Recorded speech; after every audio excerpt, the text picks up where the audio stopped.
ورحمۃ اللہ وبرکاتہ نحمده ونصلي ونسلم على رسوله الكريم اما بعد فاعوذ بالله من الشيطان الرجيم بسم الله الرحمن الرحيم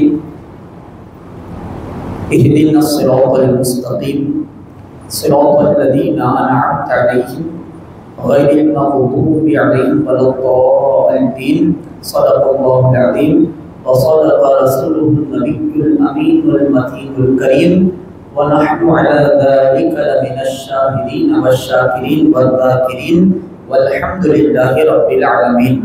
محترم دوستو، آئیے کچھ کہنے اور سننے سے پہلے ہم اور آپ مل کر بڑے ادب اور احترام کے ساتھ اس گنبد خضرا میں آرام فرمانے والے آقا امام الانبیاء محمد رسول اللہ صلی اللہ تعالی علیہ وآلہ وسلم کی بارگاہ مقدسہ میں ہدیہ درود و سلام کا نذرانہ عقیدت پیش کرے۔ پڑھیں اللہم صلی علی محمد وعلی آل محمد وبارک وسلم وصلی اللہ علی النبی الامی وآلہ وصحبہ اجمعین۔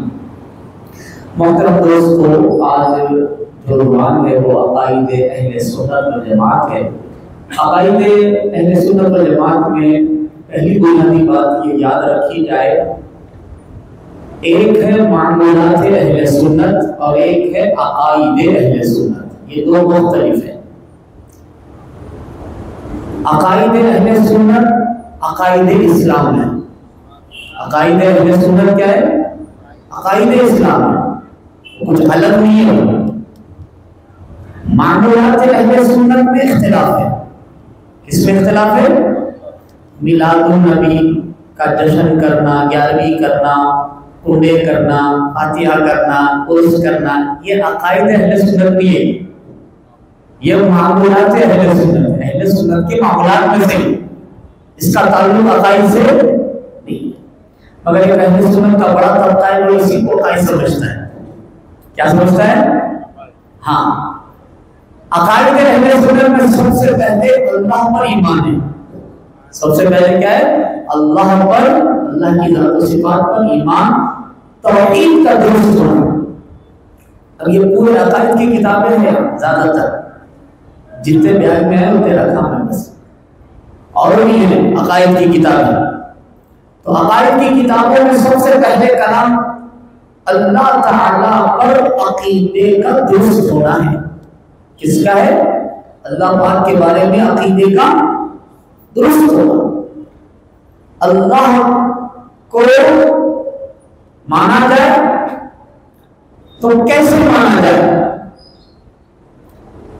اس کی جو شان ہے اس شان کے ساتھ مانا جائے، اور پھر اس کی ذات میں اور اس کی صفات میں اس جیسا کسی کو نہ مانا جائے، اس جیسا کسی کو نہ مانا جائے۔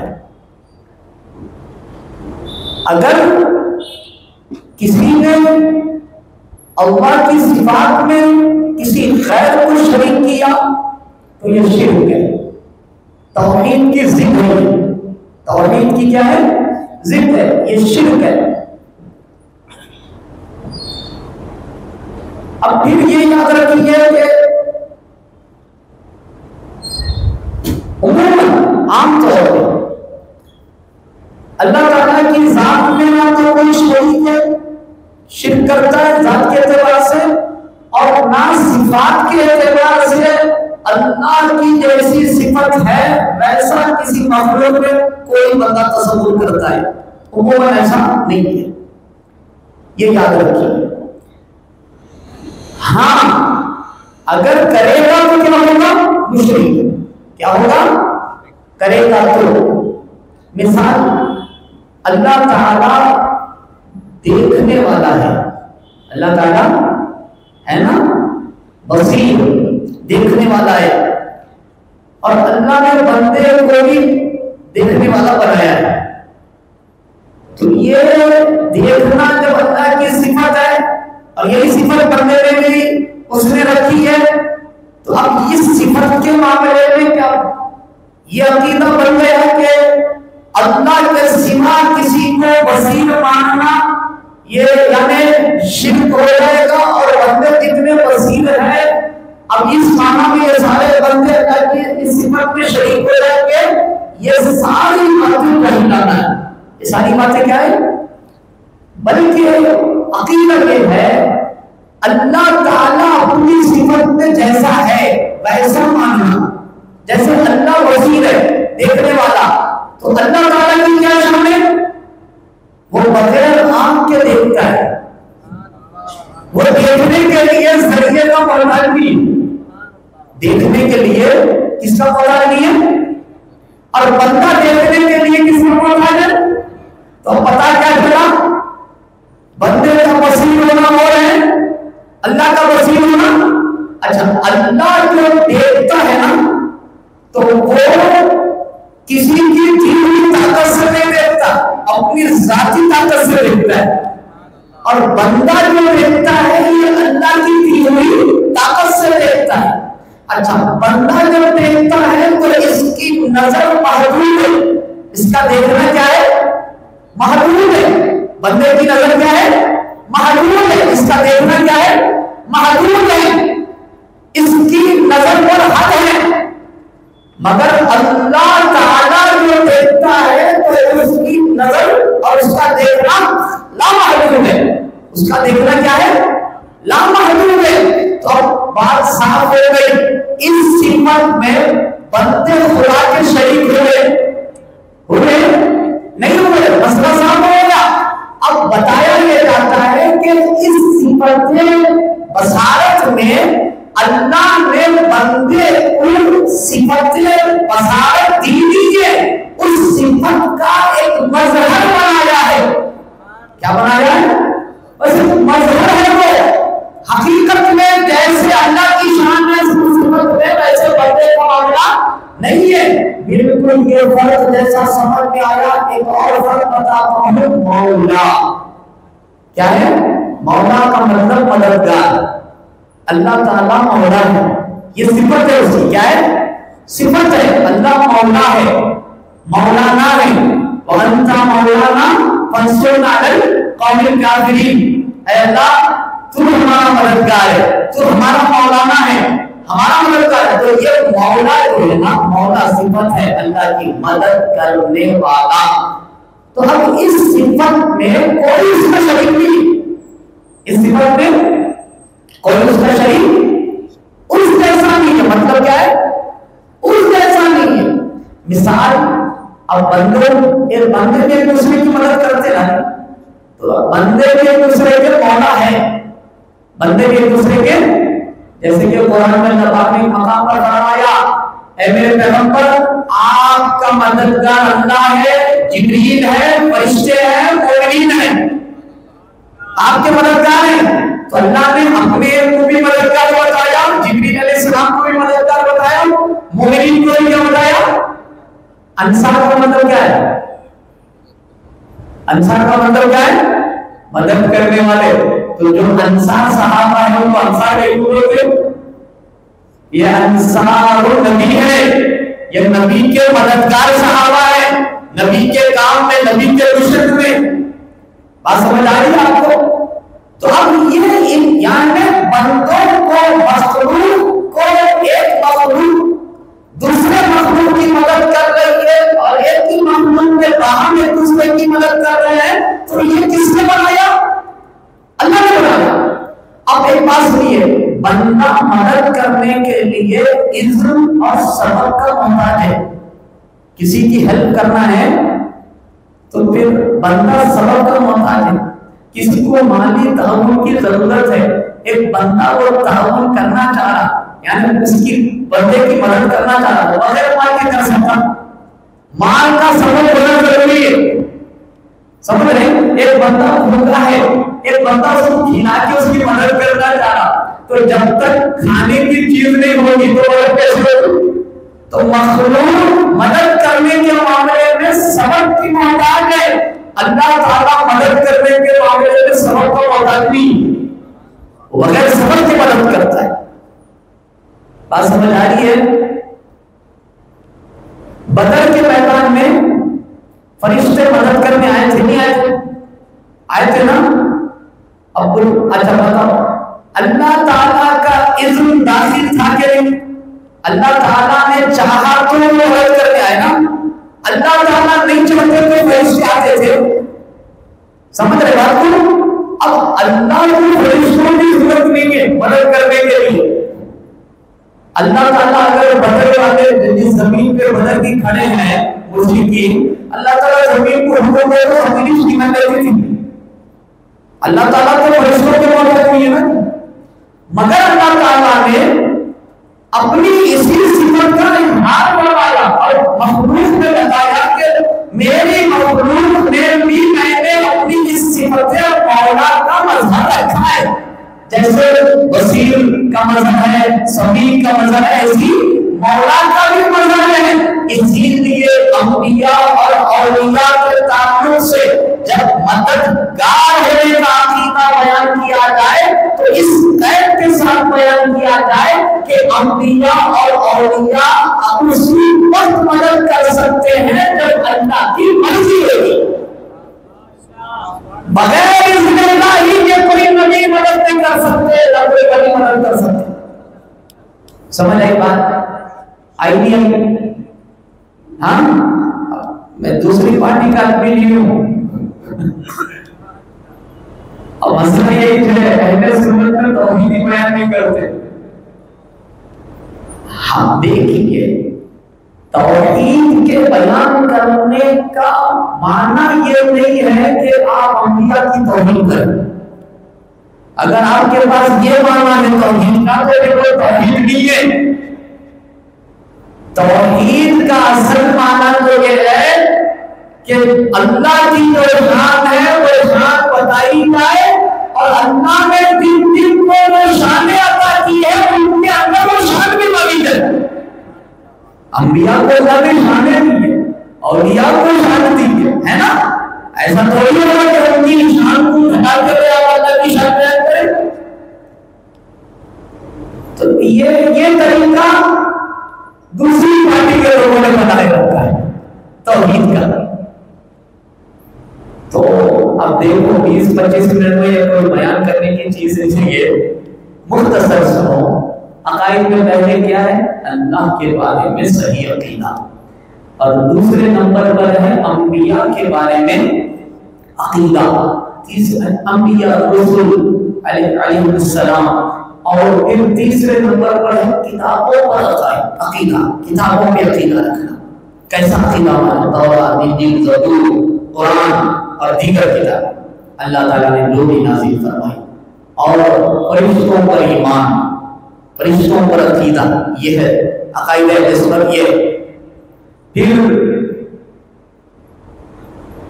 مرنے کے بعد برزخ کا عذاب حق ہے، یہ عقیدہ. مرنے کے بعد قبر میں، برزخ میں اجر اور سزا، یعنی برزخ میں عذاب بھی ہوتا ہے اور قبر جنت کے باغوں میں سے باغ بھی بنتی ہے، یہ عقیدہ. اور پھر مرنے کے بعد پھر اللہ تعالیٰ اٹھائے گا، یہ عقیدہ. حشر میں جمع کرے گا، پھر سے زندہ کرے گا، یہ عقیدہ. پھر قیامت کا آنا حق ہے، یہ عقیدہ. یہ کیا ہے؟ عقیدہ. ایسی بہت ساری چیزیں ہیں. پھر جیسے دیکھو نبی صلی اللہ علیہ وسلم کے ظاہری حیات تک کئی چیزیں عقائد میں نہیں تھی، بعد میں داخل ہو گئی. اب دیکھو صحابہ کا ادب و احترام، اہل بیت اطہار کا ادب و احترام، یہ عقائد کی کتاب میں بعد میں آیا. اس کی وجہ کیا بنی؟ جب فتنے آئے تو جب ضرورت محسوس کی گئی تو پھر ان کے ادب و احترام کو عقائد میں شمار کر دیا گیا. عقائد میں رسل آئی بات سمجھ میں؟ اسی طرح سے فضیلت کا عقیدہ. کس کا عقیدہ؟ فضیلت. صحابہ میں ہے نا فضائل میں، سب سے زیادہ افضل صحابہ عشرہ مبشرہ، 10 جنتی صحابہ. ان میں بھی 4 خلفائے راشدین والمہدیین، اور ان میں بھی 2 دو شیخین کریمین حضرت ابوبکر صدیق حضرت عمر رضی اللہ عنہ، ایک ختنین ہے اور ایک شیخین ہے۔ شیخین کون ہے؟ حضرت ابوبکر صدیق حضرت عمر۔ ختنین کون ہے؟ حضرت عثمان غنی حضرت مولا علی۔ اوکے، اب یہ جو سارا معاملہ ہے فضیلت کا، یہ عقائد میں ہے، اہل سنت کے عقائد میں ہے۔ کس میں ہے؟ کس میں ہے؟ اب جب سرکار خود موجود تھے صحابہ میں تو یہ فضیلت پہ ڈسکس ہوتی تھی، سمجھ رہے کون افضل ہے؟ ہوتا تھا سرکار تو ہر صحابی کی فضیلت کو بیان کرے، وہ سارے صحابہ کی فضیلت بیان کرے سرکار، میرا یہ فلاں زبیر بن عوام میرا حواری ہے، کوئی فلاں صحابی کو دیکھ کے بولے ان کا یہ مقام ہے، حضرت علی کو دیکھ کے بولے یہ یعنی حضرت علی رضی اللہ عنہ کے بارے میں بولے جس کا میں مولا ہوں علی اس کا مولا ہے نا، ہر ایک کے لیے الگ ہے۔ تو اب وہاں تقابل نہیں تھا نا معاملے، جب حضور صلی اللہ علیہ وسلم بذات خود ظاہری حیات میں ہے صحابہ کے درمیان تو اب کوئی تقابل، مگر جب پیارے پیغمبر صلی اللہ علیہ وسلم دنیا سے رخصت ہوئے تو یہ دھیرے دھیرے مسئلہ بنا۔ کیا بنا؟ یہ کون افضل ہے امت میں؟ اب پھر دور صحابہ میں یہ مسئلہ حل ہو گیا۔ کس دور میں؟ اب اس کو یہ نہ کو سمجھو بات کی علماء کا رہوں گے، نہیں، دور صحابہ میں حل ہو گیا یہ مسئلہ، اور وہ حل ہونے کے بعد تمام دلائل۔ اب ایک بات سنیے، عقیدہ جب بیان کیا گیا نا تو ایک دلیل پڑھ کے نہیں بیان کیا گیا، عقیدہ ایک آدھ دلیل پڑھ کے نہیں بیان کیا گیا، سارے دلائل کو دیکھ کر پھر عقیدہ بتایا گیا۔ سمجھ رہے بات کو؟ نہیں سمجھ رہے؟ کیونکہ فضائل میں بہت مختلف روایات ہیں نا، جو کئی ایسی فضیلتیں جو حضرت علی کو حاصل ہے حضرت ابوبکر صدیق رضی اللہ عنہ کو حاصل نہیں، کئی ایسی فضیلتیں جو حضرت ابوبکر صدیق کو حاصل ہے وہ حضرت علی کو حاصل نہیں، مختلف ہے نا بھائی۔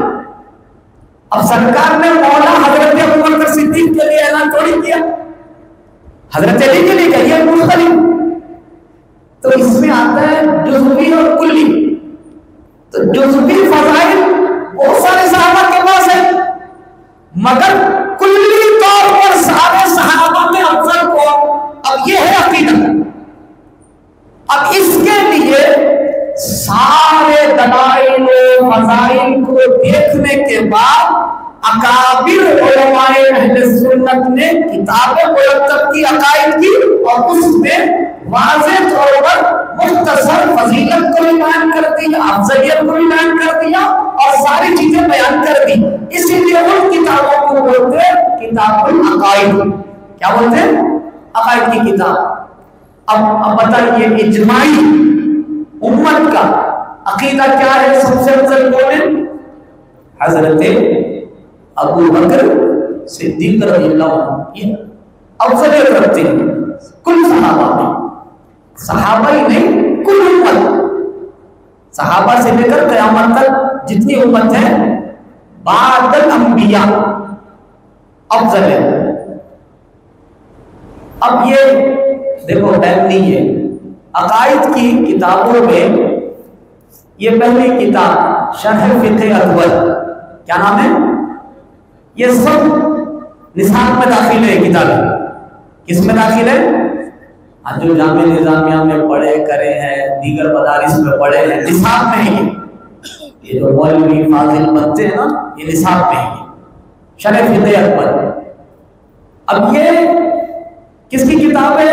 امام اعظم ابو حنیفہ رحمۃ اللہ علیہ کی۔ کس کی کتاب ہے؟ امام اعظم ابو حنیفہ رحمۃ اللہ علیہ کی۔ اور اس کتاب کی جو شرح کی ہے حضرت شیخ ابو مکرم احمد بن محمد بن زابی حنفی رحمہ اللہ، یہ شارح ہیں۔ مترجم کون ہے؟ تو محمد مفتی نذیر خان صاحب، یہ کامل جامع نظامیہ ہے، اور یہ چھپی ہے منہاج القرآن سے۔ کہاں سے چھپی ہے یہ؟ منہاج القرآن سے، مفتی نذیر صاحب۔ اب وہ زیادہ مشہور ہے یا نہیں پتہ نہیں مجھے کہ آپ لوگ سمجھ جاتے کہ یہ مترجم ہے. کون ہے یہ؟ ترجمہ کرنے. مگر کتاب کس کی ہے؟ حضرت امام اعظم ابو حنیفہ رحمۃ اللہ علیہ. اب دیکھیے اسی کتاب میں حضرت امام صاحب کیا کہتے ہیں؟ کہتے ہیں افضل الناس بعد النبیین علیہ الصلوۃ والسلام ابو بکر صدیق. کہتے ہیں لوگوں میں سب سے افضل صحابہ اور قیامت تک سب سے افضل نبیوں کے بعد اگر کوئی ہے تو وہ کون ہے؟ حضرت ابو بکر صدیق. پھر آگے ثم عمر بن خطاب. پھر کون ہے؟ حضرت عمر فاروق. پھر کہتے ہیں ثم عثمان بن عفان. پھر کون ہے؟ حضرت عثمان غنی. پھر کہتے ہیں ثم علی بن ابی طالب رضی اللہ عنہ. ہو گیا یہ جیسے ترتیب ہے. اب کہتے کیا سنیے عابدین ثابتین علی الحق. یہ سب اللہ کے عابد بندے اور حق پر ثابت رہنے والے لوگ ہیں. آگے کہتے ہیں ومع الحق ان کے ساتھ حق ہے. نتبعهم جميعا ولا نذكر احدا من اصحاب رسول الله الا بخير. ایک عقیدہ افضلیت کا بیان ہو گیا 4 کے بارے میں. اب دوسرا عقیدہ بیان کر رہے ہیں کہ ولا نذكر احدا من اصحاب رسول الله. رسول اللہ کے کل صحابہ کا ہم ذکر نہیں کرتے مگر خیر کے ساتھ. کس کے ساتھ؟ کس کے ساتھ؟ سمجھ آئی بات؟ رسول اللہ کے صحابہ کا ذکر کس کے ساتھ کرنا ہے؟ کس کے ساتھ؟ کسی بھی صحابی چاہے اعلیٰ درجے کے ہو یا ادنا درجے کے ہو، فتح مکہ سے پہلے کے ہو یا فتح مکہ کے بعد کے ہو، ادنا سے بھی صحابی کا جب تذکرہ ہوگا تو خیر کے ساتھ. کس کے ساتھ؟ الا بخیر. ہو گیا نا؟ یہ عقیدہ ہے. کیا یہ؟ کیونکہ کون سی کتاب ہے؟ شرح فقہ. اور یہ عقیدے کی کتاب ہے. کس کی کتاب ہے یہ؟ ہاں. اور میں نے پہلے کہا کہ کوئی ایک دلیل سے عقیدہ نہیں لکھا جاتا ہے. سارے دلائل کو دیکھ لینے کے بعد درج کر دیا جاتا ہے کہ یہ عقیدہ ہے. سمجھے بات کو؟ اچھا اب آگے شرح کرنے والے جو صاحب ہیں جو بہت بڑے محدث ہیں وہ کہتے ہیں اب ایک ایک جملے کی شرح ہے. کہتے ہیں وَلَا نَذْكُرُ أَحَدًا مِنْ أَصْحَابِ رَسُولِ اللَّهِ إِلَّا بِخَيْرٍ. یہ بولنے کی حاجت کیا ہے کہ ہم رسول اللہ کے صحابی کا تذکرہ نہیں کرتے مگر خیر کے ساتھ. یہ اس کی عادت ایمولیشن. تو اس کی شرح کرتے کہتے ہیں یعنی اعتقاد اہل سنت والجماعہ یعنی عقیدہ اہل سنت کا یہ ہے تزکیۃ جمیع الصحابہ والثناء علیہم. سارے صحابہ کا تزکیہ رسول اللہ نے کر دیا تھا. جو حضور کی صحبت کو پا لیے تو سمجھ جاؤ ان کے دلوں کو اللہ نے پاک کر دیا. اچھا پھر کہتے ہیں کما اثنى اللہ تعالی رسول علیہم. تو اب ان کا ذکر کیسا ہونا چاہیے؟ جیسا اللہ رسول نے ان کا ذکر کیا. کیسا ہونا چاہیے؟ جیسے اللہ رسول نے کیا. اب آگے جو آ رہا ہے وما جرى بین علی بن ابی طالب و معاویہ. اب جو حضرت علی اور حضرت معاویہ رضی اللہ عنہ کے بیچ میں ہوا تو کہتے ہیں کانا مبنیا علی الاجتہاد. وہ اجتہاد کی بنا پر تھا قضا فی الاحیاء. جیسا کہ احیاء علوم الدین میں جلال الدین حضرت کتاب العقائد میں حضرت امام غزالی نے بیان کیا اس کا حوالہ دے دیے. اب بات کو سمجھے اختلاف کو بیان کرے نا. صحابہ کے بیچ اختلاف ہوا تو اس بات کا ڈر تھا کہ جدھر حق ہوگا لوگ اس حق کی تائید کرتے کرتے کہیں مخالف کا رکھنا شروع کرتے اور مخالف جو ہے وہ صحابیت کے منصب پر ہے. اسی لیے اس بات کا ڈر ہوا کہ کئی قوم جو ہے صحابہ کی بے ادبیوں کے دروازے نہ کھول دے. اسی لیے یہاں پر امام اعظم ابو حنیفہ رحمۃ اللہ علیہ نے وہ عقیدے میں جملہ کو داخل کر دیے ولا نذكر احدا من اصحاب رسول اللہ الا بخیر. ہم رسول اللہ کے صحابی کا جب بھی ذکر کریں گے تو سوائے خیر کے نہیں کریں گے. آئی بات سمجھ آئی نہیں آئی؟ اب یہ ہے العقیدۃ النسخیہ. یہ ہمارے حافظ صاحب اچھا سمجھ رہے ہوں گے، جامعہ نظامیہ میں پڑھے ہی ہیں، تو یہ العقیدۃ النصفیہ، یہ نصفیہ میں اور بھی یعنی دیگر کتابوں میں آتا ہے۔ یہ کیا کہتے ہیں؟ سنیے، کہتے ہیں اچھا یہ عقائد کی کتاب ہے، اسی لیے میں بولتا ہوں تاریخ کی کتاب پہ پڑھ کے فیصلے نہ کرو، وہ تو جاہل بھی پڑھ لیتے ہیں، جس کی حکومت اس کی تاریخ۔ ہم مسلمان ہیں، ہمارے لیے قرآن، حدیث، عقائد، فقہ سب ایک الگ الگ کلاسز کے ذریعے مدارس میں نظاموں میں شامل ہے کتابیں۔ عقیدہ کس سے بنایا جائے گا؟ اچھا کہتے ہیں افضل البشر واحد نبی کی نام، اب یہ عقائد نصفی ہے، کہتے ہیں کہ سب سے افضل بشر ہمارے نبی صلی اللہ علیہ وسلم کے بعد ابو بکر صدیق۔ کون ہے؟ ابو بکر صدیق، ثم عمر الفاروق، ثم عثمان بن عفان، ثم علی بن المرتضی رضی اللہ عنہ اجمعین۔ اچھا پھر کیا کہتے ہیں؟ وہ خلافت ثابتۃ علی ھذا الترتیب، جیسا ہم فضیلت بیان کرے ایسی جو کی خلافت بھی ہے۔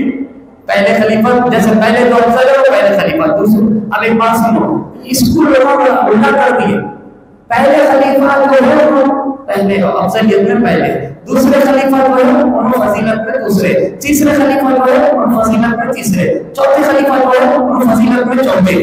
یہ ترتیب بات ایسی نہیں ہے، ترتیب خلافت سے فضیلت نہیں ہے، ترتیب فضیلت سے خلافت ہے۔ ترتیب فضیلت سے خلافت ہے، خلافت کی ترتیب سے فضیلت نہیں ہے، سمجھے؟ حضرت ابوبکر صدیق پہلے خلیفہ ہے بول کے افضل نہیں ہے، وہ سب سے افضل ہے بول کے پہلے خلیفہ ہے۔ اتنی بات نہیں سمجھ آئی تو پھر تماشا ہی تماشا۔ اچھا یہ تو اچھا، اس میں پھر اور بھی آگے جو بات آئی، کہتے کیا ہے؟ کہتے ہیں وَيُكَفُّ عَنْ ذِكْرِ الصَّحَابَةِ إِلَّا بِخَيْرٍ، اور صحابہ کے تعلق سے زبان پر خاموشی ہونی چاہیے، یعنی سکوت ہونا چاہیے، کف لسانی ہونی چاہیے، ہاں اگر ذکر بھی ہے خیر کے ساتھ ہونا چاہیے۔ کس کے ساتھ؟ کس کے ساتھ؟ خیر کے ساتھ ہونا چاہیے۔ یہ دوسری کتاب تھی عقیدے کی۔ اچھا اب یہ کیونکہ ادھر کا بعض لوگوں کو نہیں سمجھ آتا ہے، مولویوں کا صوفیوں کا بتاؤ کیا ہے، کس کا بتاؤ؟ اب الگ الگ پٹھیاں نکال لیے نا پورے، صوفیوں کا بتاؤ تو یہ ہے بندہ نواز کے سندراز بلند پرواز کے ملفوظات۔ کس کے؟ شہباز دکن۔ کس کے؟ شہباز دکن، دکن کا سلطان روحانیت کا۔ آپ کے ملفوظات یہ گلبرگہ سے چھپی ہوئی ہے، کیا کہتے ہیں سنیے۔ اب صوفی کی بات سن لیجیے، یہ جاہل صوفی نہیں ہے، 100 سے زیادہ کتابوں کے مصنف ہے بندہ نواز سرکار، قرآن کی تفسیر بھی لکھی ہے بندہ نواز سرکار نے۔ اب لوگوں خالی بزرگوں کو قوالی سے سمجھائیں گے تو لوگوں کو بزرگاں سمجھ آئیں گے، وہ لوگ ہمیں کیا سمجھ رہے آج؟ شاید بندہ نواز سرکار کی بھی مصروفیت خالی قوالی تھی، کیا سمجھ رہے؟ ان کی مصروفیت قوالی نہیں تھی، 100 سے زیادہ کتابیں لکھے، اسلام کی نشر و اشاعت کرے، بہت تبلیغ کرے دین کی۔ اچھا کہتے کیا سنیے، حضرت اقدس نے فرمایا کہ بہت سارے لوگ امیر المومنین علی مرتضی رضی اللہ عنہ کی شان میں مبالغہ کرتے ہیں۔ کیا کرتے ہیں؟ مبالغہ سمجھتے ہیں، حد سے بڑھا دینا۔ کیا کر دینا؟ حد سے بڑھا دینا۔ اب بندہ نواز سرکار کوئی خارجی آدمی نہیں ہے، نہ کوئی نازی آدمی ہے، سرتاج تصوف ہے۔ کہتے ہیں بعض لوگ حضرت علی رضی اللہ عنہ کی شان کے معاملے میں کیا کرتے ہیں؟ مبالغہ کرتے ہیں، اور نبی اور خدا بھی کہہ دیتے ہیں، نبی اور خدا بھی کہتے ہیں۔ ان لوگوں کے بہت سے گروپ ہیں، بہت سے گروپ ہیں جن کا نام غرابیہ، صحابیہ، حابیہ، یہ ان کے اندر گروپ ہے۔ ہر گروہ کے مختلف عقائد ہیں، ذکر کتاب کو توالت دے گا، لیکن مذہب حق یہ ہے کہ امیر المومنین ابو بکر صدیق سب سے افضل ہے۔ امیر المومنین ابو بکر صدیق رضی اللہ عنہ کیا ہے؟ سب سے افضل ہے۔ آپ کے بعد حضرت عمر، آپ کے بعد حضرت عثمان غنی، اور آپ کے بعد حضرت علی کے مرتضیٰ، نیز تمام صحابہ کرام کی خدائے کر کر کے اولیاء و مرتبہ بارگاہ ہے۔ اس کے علاوہ ہر قسم کے عقائد گمراہیت اور باطل ہے۔ کون کہہ رہے ہیں یہ؟ بولو۔ اب کیونکہ الگ الگ پڑھ رہے ہیں، یہ تو وہاں کا ہے، ہم روحانی لوگ ہیں یار، روحانی ترتیب الگ کتے، ظاہری ترتیب الگ کتے۔ باپ کوئی باپ کیا روحانیت بتایا؟ یہ تو ہمارے بڑوں نے بھی نہیں دیکھی روحانیت۔ اب اچھا اور ایک سنو، میں بچہ ہوں مگر کتاب پڑھوں کی لے کر آیا ہوں، یہ میرے باتیں نہیں ہے، سب کہیں سمجھیں گے وہ صاحب کا اپنا بتا رہے ہیں، میں بچہ ہوں، میں کل مزدور بولا، آج اپنے کو کیا بولا ہے، مگر کتابیں کس کے لایا ہوں؟ تو ان کے جیسا بڑا ہے آج مارکیٹ میں، روحانیت میں ہے، بتاؤ بندہ نواز سرکار کوئی ہے آج؟ تو اب ہمارے لیے بندہ نواز سرکار کافی ہے، ہمارے لیے بندہ نواز سرکار کافی ہے۔ اب یہ کتاب ہے حجت اللہ بالغہ، شاہ ولی اللہ مودودی سے دہلی۔ کون ہے؟ شاہ ولی اللہ، یہ تو محدثوں کا، یہ اس گھرانے نے حدیث کا علم یہاں لایا ہے برے صغیر ہندوستان میں۔ شاہ صاحب کا گھرانا، شاہ عبد الحق محدث دہلوی، شاہ ولی اللہ محدث دہلوی، شاہ عبد الرحیم محدث دہلوی، بڑے بڑے محدث ہوئے۔ آج دلی میں پورا قبرستان ہے الگ محدثین کا، انہی سے سند جاتی ہے کہ وہ ساری کیا کہتے ہیں، کہتے ہیں کتاب کے خاتمے میں لکھتے ہیں، اور تمام ان لوگوں کا جو امت محمدیہ صلی اللہ علیہ وسلم میں شمار اور اعتبار کے قابل ہیں، تمام وہ لوگ جو امت محمدیہ میں کیا ہے ان کا شمار ہے اور بڑے اعتبار کے قابل لوگ ہیں، ان سب کا اس بات پر اتفاق ہے، ان سب کا اس بات پر اتفاق ہے کہ تمام امت میں سب سے افضل حضرت ابوبکر صدیق ہے۔ یہ مسئلہ کوئی اختلافی ہے کہ نہیں؟ یہ مسئلہ اختلافی بولو ہے، اختلافی؟ ہاں تو سمجھ جاؤ کہاں سنیت کی خدمت ہو رہی ہے، کون سنیت کی کیا خدمت کر رہا ہے، خدمت کرنے کے ذریعہ ہو رہا ہے۔ اب یہ ہے شرح عقائد، کون سی کتاب ہے؟ شرح، سمجھتے ہیں یہ سو پڑے گا، شرح عقائد ہے۔ اچھا اب جو لوگ خالی فالا فالا فالا فالا پڑھتے پڑھتے تھک کے نکل گئے، ان لوگوں کو یہ عقائد سمجھ میں آتے ہیں، یہ کتابیں سمجھ میں آتی ہیں؟ فالا فالا کے بعد بہت کچھ ہے، کیا ہے سمجھ رہے ہیں؟ اسی لیے مدرسے میں جو فیل ہو گئے ان کو اگر امام بنا لیا تو پھر تم بھی فیل ہو جاتا۔ اب میں مدرسہ بہت علم میں جو فیل ہے، علم کی سمجھ میں جو فیل ہے ان کو بھی۔ اچھا شرع عقائد میں کیا بات ہے اس میں؟ اب یہ پوری تفصیل ہے۔ انہوں نے کہا کہ سب سے پہلے حضرت ابوبکر صدیق ہے، پھر حضرت عمر، یہ سیم ترتیب سیم۔ آگے کیا کہتے ہیں؟ کہتے ہیں لاسٹ میں علی ھذا وجدنا السلف، ہم نے اسی عقیدے میں اپنے بزرگوں کو پایا ہے۔ اب ہم نے سلف صالحین کو کس عقیدے میں پایا؟ اسی عقیدے میں کہ سب سے زیادہ افضل کون ہے؟ ابوبکر صدیق، پھر عمر فاروق وغیرہ۔ ایک مسئلہ یہاں لے آئے ہیں، اختلاف فضیلت میں ختنین میں ہے، شیخین میں نہیں ہے۔ فضیلت کا جو اختلاف ہے کس میں ہے؟ وہ دو دامادوں میں ہے، حضور کے دو داماد ہیں، ایک کا نام عثمان غنی ہے اور ایک کا نام مولا ہے نا، یہ ختنین ہے۔ اب ان دونوں میں کون افضل ہے؟ ان دونوں میں کون افضل ہے؟ اس مسئلے میں اختلاف ہے۔ چاروں میں کون افضل ہے اس میں اختلاف نہیں ہے۔ شیخین کی افضلیت پر کیا نہیں ہے؟ ختنین میں ہے۔ اچھا ختنین میں بھی اختلاف کے بعد کیا کہتے ہیں وہ سن لیجیے، آگے کہتے ہیں وہ ختنین کی فضیلت اور عظمت کا مسئلہ رکھ کر کہتے ہیں کہ علامات سنت والجماعت تفضیلت الشیخین، عقیدہ اور علامات تو یہ ہے کہ فضیلت شیخین کو دی جائے گی، وہ محبت الختنین اور ختنین سے محبت کی جائے گی، ان میں ایک کو بڑھانا ایک کو گھٹانا نہیں کیا جائے گا۔ کس میں؟ بولیے ختن یعنی حضرت عثمان غنی رضی اللہ عنہ اور حضرت مولا علی رضی اللہ عنہ۔ اب یہ کتاب ہے مکتوبات امام ربانی مجدد الف ثانی، امام ربانی مجدد، سمجھے؟ ہاں یہ روحانی پیشوائی ہے، ہر طرح کے پیشوائی، سمجھے؟ روحانی میدان کے تیروں کو بھی سیدھا کرنا آتا ہے انہیں، علم کے میدان کے تیروں کو بھی سیدھا کرنا اعلیٰ حضرت سے بھی پہلے کے لیے ہے نا، سلسلے نقش بندی جاتی ہے۔ کیا کہتے ہیں آپ نے؟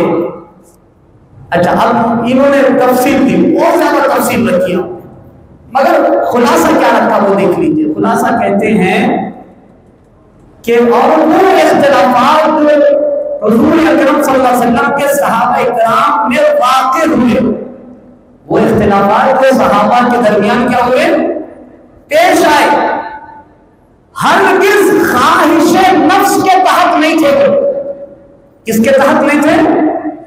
خواہش نفس کے تحت نہیں تھے، کیونکہ ان بزرگوں کے نفوس کا وہ جتنے بھی صحابہ تھے وہ اپنے نفوس کا تزکیہ کر چکے تھے، خواہش نفس کے تابع نہیں تھے، بلکہ وہ اختلافات اجتہاد اور حق کی سربلندی پر تھا، یا تو اجتہاد تھا یا تو حق کی سربلندی پر تھا، لہذا جو خطا پر تھے ان کے لیے 1 درجہ ثواب اور جو حق پر تھے انہیں 2 درجہ ثواب۔ اب المختصر یہ یاد رکھیے، حضرت مولا علی شیر خدا رضی اللہ عنہ، حضرت امیر معاویہ رضی اللہ عنہ، خاتون جنت اور دیگر صحابہ باہم کا اختلاف ہوا، حق پر مولا علی ہیں۔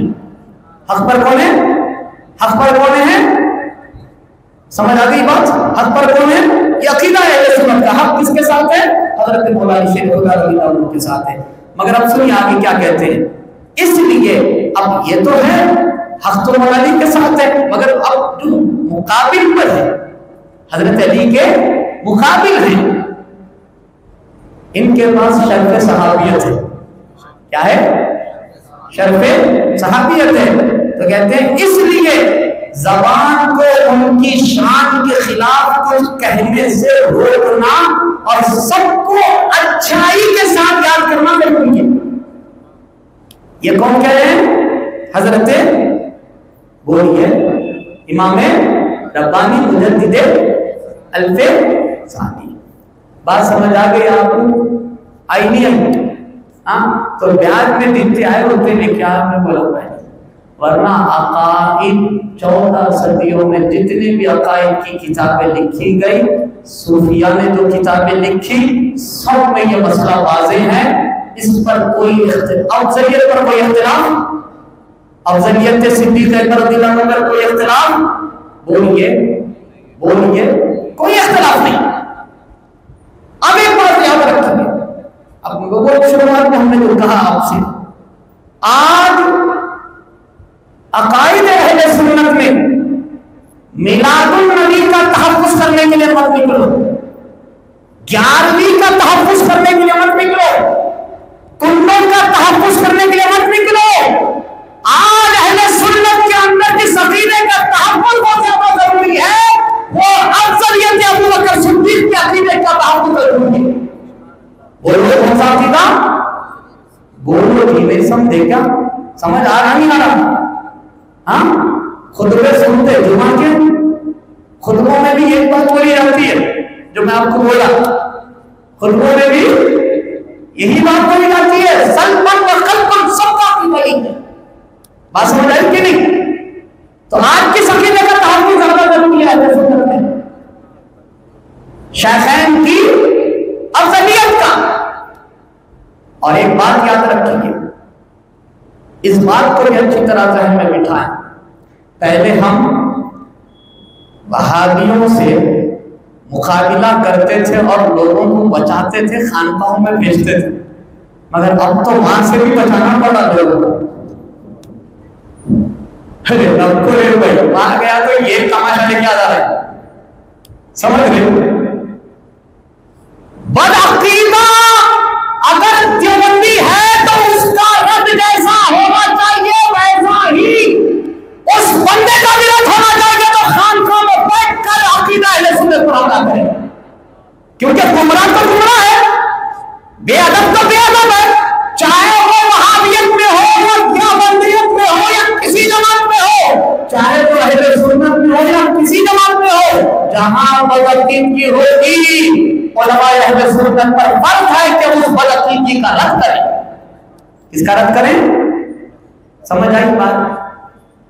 سمجھ نہیں آئی؟ شاید آئی. سرکار کا دربار نہیں دیکھ رہی کیا؟ دربار میں دو یار نہیں دیکھ رہی کیا؟ کہاں ہیں وہ دونوں یار؟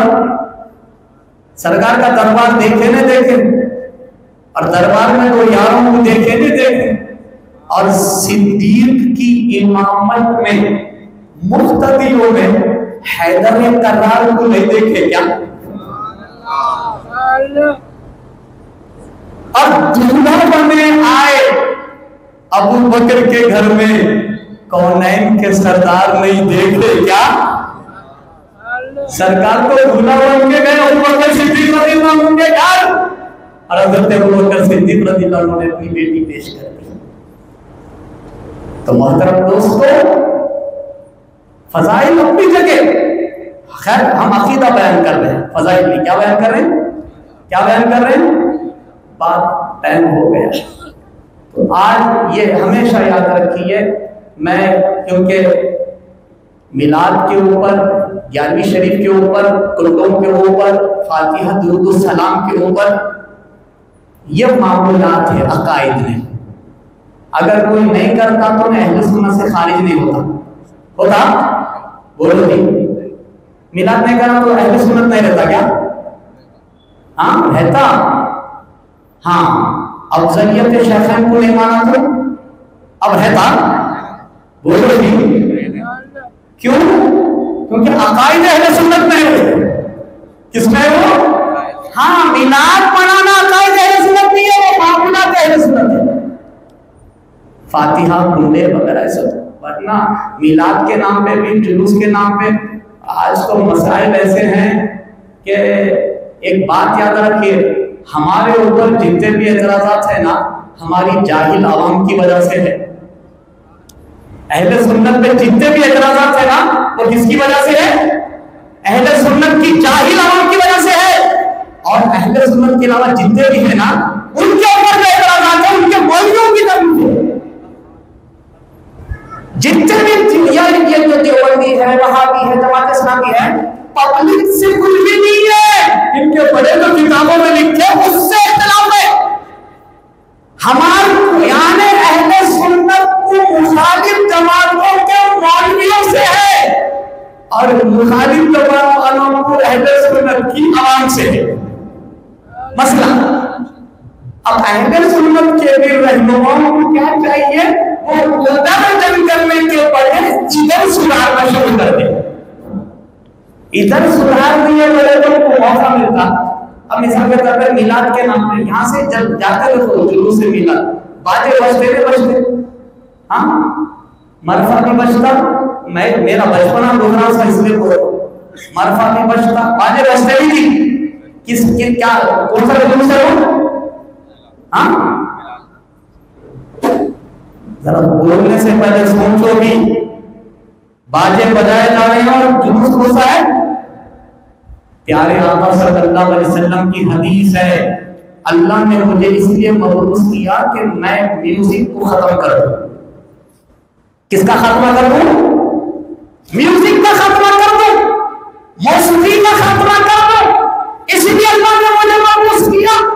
تو پیارے پیغمبر تو یہ کہہ رہے ہیں کہ میں آیا ہوں موسیقی کو ختم کرنے، اور آج کا جاہل سنی حضور کی میلاد کے نام پہ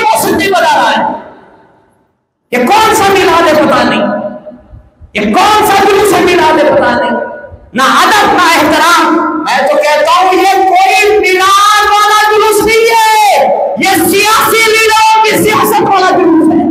یہ کوئی میلاد کا جلوس نہیں ہے. یہ ورنہ حضور کی میلاد کا جلوس تو ادب والوں کے بارے میں کتابوں میں پڑھی انہوں نے کیسے. اس لیے یاد رکھو میلاد کے جلوس کے نام پہ جتنے خرافات ہو رہے اس کا ان خرافات کا اہل سنت سے کوئی تعلق.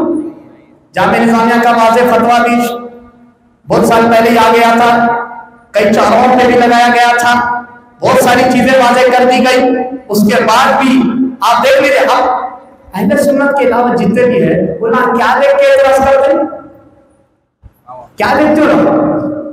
ارے دیکھ رہے اللہ کے نبی نے تو کہا کہ موسیقی حرام ہے، ایسا نہیں میں تو ختم کر لیا. ان لوگ دیکھ رہے حدیث بخاری مسلم آپ ایک عام آدمی کیا بول رہے ہیں، صحیح بول رہے ہیں، غلط ہے. سیدھا میلادی غلط ہے. بولو منا مولود النبی کی محفل سجانا جو یہ ایک غلط ہے.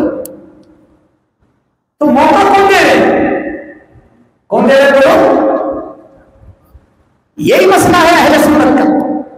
اہل سنت کے عقائد اور نظریات کا اگر تحفظ کرنا ہے تو سب سے پہلے اہل سنت کی عوام اور اہل سنت کے جتنے ذمہ دار لوگ ہیں ان سب کو بیدار ہونا پڑتا، کوئی تحفظ ہوتا. ورنہ کوئی تحفظ میں خالی تماشے ہوتے، جھگڑے ہوتے، اب وہ اور زیادہ وہ لگ جاتے ہیں. آپ کیا ہو جاتے ہیں، آپ لوگوں کا مسئلہ ہی نہیں سلجھتا ہے.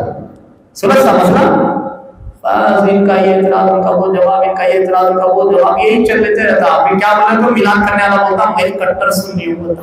وہ کیا بولتے ہیں اس کو ٹی ٹی ایس. آخری بات کیا بولتے ہیں، کون سا سنی بولو جی. میں ایسا ہوں ٹی ٹی ایس نہیں بولتا، ڈی بی ایس دنیا دار سنی ہے. انہیں ٹی ٹی ایس نہیں ہے، کون ہے بولو. اکثر سنیاں پورے دنیا داری زیادہ ہے، نفس کی خواہشات کو لے کے نکلے ہوئے. ڈی ڈی ایس یہ کوئی ٹی ٹی ایس ہے سمجھ رہے آپ. ٹی ٹی ایس ہوتے تو پھر پورے بزرگوں کا نقشہ سامنے رہتا تھا. واقعی میں پکا ہے بزرگوں کا نقش قدم لے کے کھڑے ہوئے. یا بزرگوں کا کچھ بھی نقش قدم نہیں ہے، خالی بزرگوں کے نام پر مقدس ہستیوں کے نام پہ نفس پرستیاں چل رہے ہیں. اس لیے اس کو ہم ٹی ٹی ایس نہیں بولتے. کیا بولتے ہیں؟ تو ڈی ٹی ایس سے بچ کے رہنا. کس سے؟ کون سے سنی سے؟ کون سا سنی؟